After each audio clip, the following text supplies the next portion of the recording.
Welcome to the Renegade Nutrition Podcast, where we discuss all things wellness. I'm Eleni Welch, nutritionist. And I'm Kay Boyer, health enthusiast. Welcome back, Renegades. Welcome, Renegades. Welcome. This week is a smart article that Eleni's going to talk to us about in cutting edge science. Yes. Yes. Yes, this is another episode based off of a research article that I read and I wanted to share with you all. So it's a fairly short episode, but it was really interesting research and I thought it was worth discussing. It is interesting and I want to know more. It's one of those things that it's more of like oh, this is really good to know and less of a what to do. Yeah, right. Uh-huh. I won't have anything on my grocery list after this. Right. But I'll link you guys to another podcast that does give you all the instructions. So. Okay. Oh, then I do want that. Okay. I'll follow the link when it comes out. Okay. So this was a study that showed that changes in gut bacteria may cause Parkinson's. That is traumatic. Yeah. So a recent study revealed a potential connection between Parkinson's disease and our, guess what?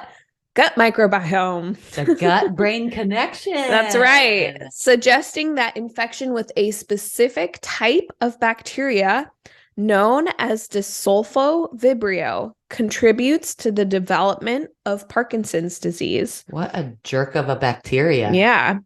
So researchers at the University of Helsinki observed that the presence of the Desulfovibrio bacterial strains in Parkinson's patients could lead to the aggregation of something called alpha-synuclein, which is a protein closely associated with the disease. So having that bacteria could cause that protein to build up, which can contribute to Parkinson's disease. Whoa. Yeah. So to investigate the association in humans, the researchers analyzed stool samples from 10 Parkinson's patients and 10 healthy individuals. So small sample size. Yes. Yep. But the findings did show that all of the Parkinson's patients had Desulfovibrio bacteria. Stop it. In their gut microbiome, which does at least show an association between those bacteria and the disease. Oh, yes. People with Parkinson's also exhibited higher levels of Desulfovibrio compared to those without the condition, with a noticeable correlation between bacterial concentration and the severity of the symptoms. So the more severe their Parkinson's was, the more of this Desulfovibrio bacteria they had in their guts. So we don't know if it's causation, but there's definitely a correlation. Exactly. Noting. So I think we've talked about this before, but the gut is a likely origin for Parkinson's disease and dysfunctions of the gut. So the specific cause of Parkinson's disease has largely been unknown, even though we've pretty much been researching it for the last 2 centuries. Yes, because it's intense. Yeah. Right. We still don't really know what causes it. But it's estimated that genetics only cause about 10 to 15% of Parkinson's cases, which means that the remaining 85 to 90% are something environmental or within our bodies, right? Mm-hmm. So researchers are now suggesting that certain strains of the Desulfovibrio bacteria are highly likely to be a causative factor in Parkinson's. Mm-hmm. So that's a whole class of bacteria. There's only certain strains associated with Parkinson's. The study also discovered that Desulfovibrio strains that were obtained from individuals without Parkinson's disease didn't induce that alpha-synuclein aggregation. So there's a current study building on the previous research that was done that has identified a higher prevalence and abundance of Desulfovibrio strains in Parkinson's patients, particularly those with more pronounced symptoms compared to healthy individual. So the Desulfovibrio bacteria produce hydrogen sulfide, hence the name Desulfa, and they produce hydrogen sulfide as a result of their metabolic processes. So this was interesting. I was reading about the bacteria, and they actually can reduce toxic metals and produce non-toxic components. That's great. They can be used in industrial cleanup sites where there's like heavy metal concentrations. That bacteria can actually be used to help reduce those heavy metal concentrations. Wait. But not so good in your body. I was going to say, has there been any cases from factories of like people, you know what I mean? Like, well, only like a cleanup site where you would introduce them would be. If you're a listener and you've ever cleaned up with using this, let us know. We'll, I don't know, talk to a lawyer. But okay, wait, and I want to interrupt because a little bit of me is be like, okay, would antibiotics take care of this? So antibiotics might actually contribute to the problem because if you wipe out, so if you have a healthy, balanced microbiota, then you could get exposed to a strain of Desulfovibrio bacteria, and probably all of us have them, right? Because we've only identified like several hundred species of bacteria, but we have like millions of species of bacteria. We just haven't identified them all. So probably every person has this bacteria within their gut microbiome. Okay. It's when it gets out of balance, right? So when it becomes higher than normal and is allowed to thrive, then that's what creates the problem. So if you wipe out your gut microbiome with an antibiotic, you're always taking the chance that some sort of pathogenic bacteria, which one is going to take over, And depending on which one takes over, determines what the health consequences are. And if it isn't balanced. Yes. Right? Oh, golly. So if like C. difficile takes over, then you have an infection with that. If the Desulfovibrio bacteria take over, then you're at risk for Parkinson's. There's other bacteria that lead to increased risk of Crohn's disease and autoimmune conditions. So that damn bacteria. We haven't cussed on this podcast for a while, but damn that bacteria. So the Desulfovibrio bacteria produce hydrogen sulfide as a result of their metabolic processes. Hydrogen sulfide is a gas that acts as a neurotransmitter that can play an important role in the development of Parkinson's. Oh. Hydrogen sulfide can also raise the iron content in the cytoplasm. So within our cells, we have the cytoplasm, which can exacerbate the alpha-synuclein aggregation. So increasing iron content, not a good thing with the hydrogen sulfide. So according to Dr. Guy Schwartz, co-director of the Stony Brook Parkinson's and Movement Disorders Center at Stony Brook Medicine, the excessive presence of lactobacillus, which is a probiotic, and the imbalance of various other bacteria also play a role in Parkinson's patients. So again, imbalanced gut microbiota. So it's not just that if you have the Desulfovibrio bacteria, you're going to get Parkinson's. It's an imbalance of the gut microbiome causing a shift towards increased prevalence of some of these pathogenic species. Similar patterns are also seen in diseases such as autism spectrum disorders and irritable bowel syndrome. As far as Parkinson's, constipation often plays a role in the gut pathophysiology. So constipation is an early symptom of Parkinson's. Obviously, that's also a widespread symptom, so don't panic if you have constipation, right? But constipation can lead to the development of a microbial imbalance because intestinal motility is decreased when there are high levels of hydrogen sulfide, which leads to constipation, which is seen in Parkinson's, and also causes increased inflammation and enhanced central nervous system damage. So basically, constipation exacerbates the problem. Gotta poop every day. Gotta poop every day, multiple times a day. Fecal matter doesn't flow at a normal rate in a normal volume, which causes backup, and the backup is into the small intestines, which then forces bacteria into the small intestines where they don't belong, which leads to colonies of bacteria from the colon accumulating in the small intestine, which is what we call small intestinal overgrowth, bacterial overgrowth, or SIBO. So if you have SIBO, that's basically what's happened. And oftentimes it's caused by that backup, constipation, fecal matter moving at too slow of a rate, pushing bacteria into the small intestine. I'm not a nutritionist, but I recommend 2 quarts of blueberries a day. I'm kidding. Don't take that advice. Lots of fiber. Yeah. And of course, SIBO is not unique to Parkinson's disease. So SIBO is widespread. Many people have it. Doesn't mean you're going to get Parkinson's, but a lot of individuals with Parkinson's do have SIBO. Okay. So it's been commonly noted that Parkinson's patients have very abnormal microbiomes. This is a common finding when Parkinson's patients work with a functional medicine doctor. Dr. Mary Kay Ross, who is a fellow of the American College of Emergency Physicians and the founder of the Brain Health and Research Institute, shares that she has achieved remarkable results in Parkinson's patients by addressing their diet and influencing the microbiome, making lifestyle changes, improving their exercise, sleep, stress management, etc., and using a device called a portable neuromodulation stimulator, or PONS, in an off-label manner, so not in the way that it's normally used, to deliver translingual neuromodulation, which is often used to help gait and walking issues in patients with traumatic brain injuries, but has shown promising outcomes in Dr. Ross's Parkinson's patients. She says, I have found that my Parkinson's patients with severe gait abnormalities and tremors respond well.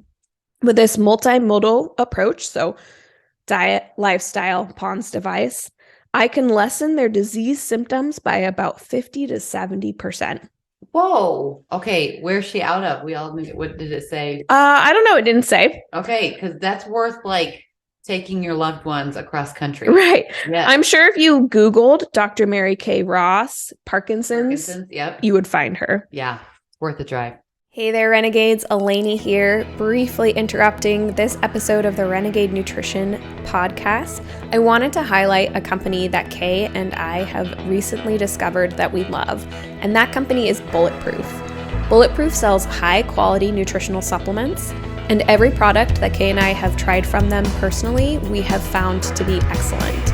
It's important when you choose a supplement that it contain the bioactive forms in order for it to be effective, and Bulletproof has just the right forms in just the right amounts. Right now, if you go to bulletproof.com and use the code RENEGADE15 at checkout, you can receive 15% off your order. That's Renegade, RENEGADE 15. Use that code at checkout to get 15% off, and we'll earn a small commission too. Thanks for your support. All right, back to this week's episode of the Renegade Nutrition Podcast. So studies have shed a lot of light on the link between the gut microbiome and Parkinson's disease, which certainly suggests a potential role of the gut-brain axis in the development and progression of the condition. So again, the gut-brain axis, we've talked about this in other episodes, but it's essentially a communication system that goes between our GI tract, our gastrointestinal tract, and our brain. And it goes both ways. So our brain talks to our GI tract talks to our brain. A great deal of emerging research suggests that alterations in the microbiome of the gut-brain axis can impact neurodegenerative diseases like Parkinson's through several mechanisms. And Parkinson's isn't the only one. There's also ALS and multiple sclerosis and a lot of those other really horrible diseases, right? So obviously, if we can understand the influence of the gut-brain axis in the development of neurodegenerative diseases, then that opens up a lot of opportunities for alternative therapeutic interventions, which may involve dietary modifications, lifestyle modifications, supplements, probiotics, fecal microbiota transplantation, probably some of all of the above.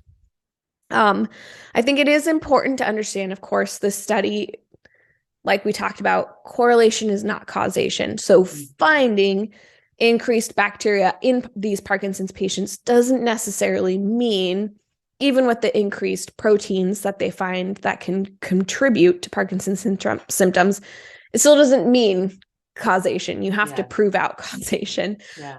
But correlation is always the starting point. Like we have to identify correlation before we can identify why is there causation. Yeah. So for all things gut health, that episode that I'm talking about is our Gut Health 101 episode. We walk through all of the necessary things you need to do to balance your gut microbiome. Of course, if you or a loved one is suffering with Parkinson's, it's worth absolutely working with a specialist, right? Like Dr. Mary Kay Ross, who knows how to work with Parkinson's. Mm-hmm. If you are the average individual who wants to protect yourself from chronic neurodegenerative diseases, then go listen to that Gut Health 101 episode. Make sure you're pooping every day. Make sure you're balancing your gut microbiome. Make sure you're taking probiotics or eating probiotics. Make sure you're getting a variety of nutrients. Make sure you're managing your stress. Make sure you're sleeping well. Those are all things that you can do that would have a neuroprotective effect. So you don't have to like freak out about like the present, right? Because the Desulfovibrio bacteria are going to be everywhere in our environment, I'm sure. They're just present in nature. We're all exposed to them. It's maintaining a healthy gut microbiota and balance that's protective. So just because you have the bacteria doesn't mean you're going to have Parkinson's. There's a bunch of factors that influence that. You have control over like 99% of those factors.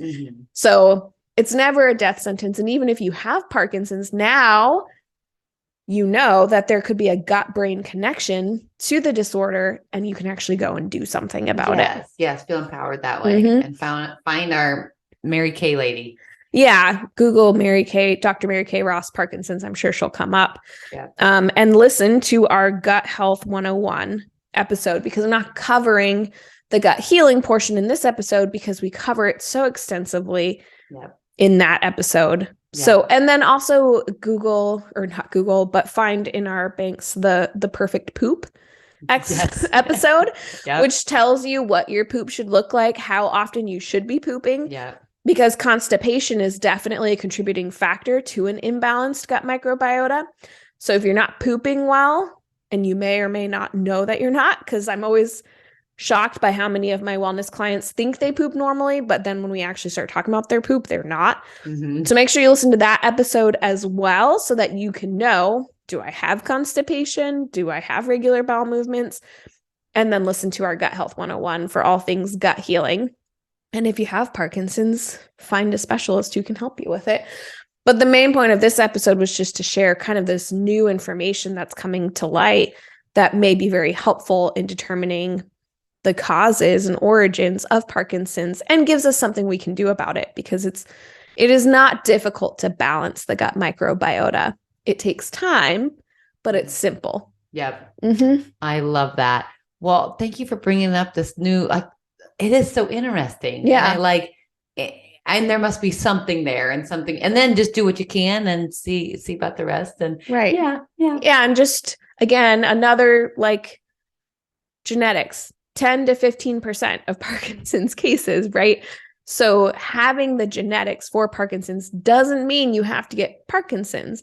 And I even wonder about that, because bacteria are so often like transferred from parent to children.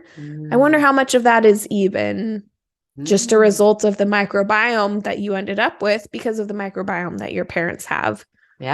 Things to think about. Things that seem like genetics that maybe are more environment based because you and your parents share the same environment. So, Anyway, it's a shorty, but I just wanted to cover that research and present that information to you because I think it was cool research to read. And the more we can understand the origins of horribly degenerative diseases like Parkinson's, the more we can do to combat them and prevent them.